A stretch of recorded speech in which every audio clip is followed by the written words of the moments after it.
सभे मगहिया भाई बहन के भुलेटन काका के राम राम।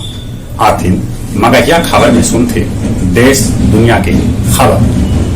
आईएम अध्यक्ष असीजुद्दीन ओवैसी के कार पर हमला कल गए, 2 आदमी के कल गए गिरफ्तार। लोकसभा में राहुल गांधी के खिलाफ विशेषाधिकार हनन नोटिस जारी कल गए। बिहार के स्कूल कॉलेज में न मनावल जाए सरस्वती पूजा। एनटीपीसी के रिजल्ट मामला में एक अभ्यर्थी एक रिजल्ट लागू करे रेलवे, ऐसा सुझाव दिल गए। बिहार में 1.03 लाख मास्टर मास्टरनी के फोल्डर न भेटाए पर शिक्षा मंत्री कहल का कि ई सभे के सेवा समाप्त करे पर कल जा रहा है विचार।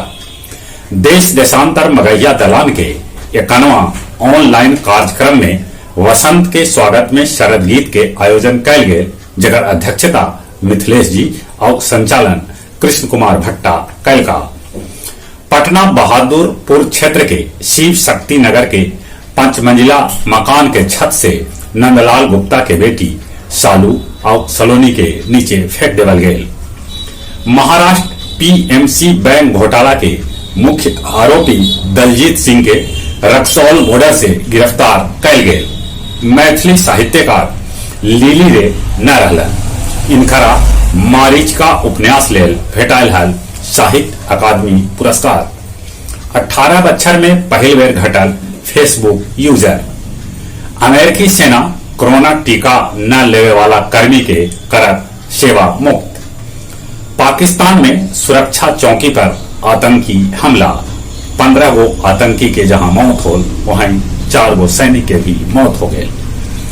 गया जिला के 7 लाख घर में प्रीपेड मीटर कनेक्शन देवे के चल रहा है मुहिम। गया औरंगाबाद सीमा पर मदनपुर के पचरुखिया जंगल में पुलिस और नक्सली के बीच हुई मुठभेड़। हटिया पूर्णिमा एक्सप्रेस ट्रेन से 151 बोतल विदेशी दारू पुलिस बरामद गए। गुरुआ के चाल्हो पहाड़ इलाका में ड्रोन से दारू अड्डा पकड़ गए, बाद में एकरा ध्वस्त कर दिल गए। और अब कुछ खेल के समाचार। अंडर 19 विश्व कप के फाइनल में पहुंचल भारत, जहां ओकर मुकाबला इंग्लैंड से हुए।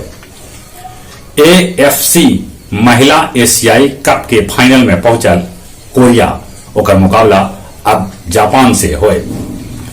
बीजिंग शीत ओलंपिक समारोह के राजनयिक बहिष्कार करत भारत। जहां तक मौसम के सवाल है, पहाड़ी राज्य में बर्फबारी हो रहा है, यानी भी मौसम के मिजाज ठीक न है। कल रात में पानी बरसल, आज हो मौसम विभाग सूचना देता है कि कहूं कहूं पानी बरस सकता है। ठंडा से बचते, कोरोना से बचे ले मुंह नाक पर मास्क लगाते, सोशल डिस्टेंसिंग के पालन करते। जब उम्र 15 बच्चर से ऊपरे है तब कोरोना के वैक्सीन जरूर लेते। चले एक बार फिर से अपने सभी के भुलेटन काका के राम राम।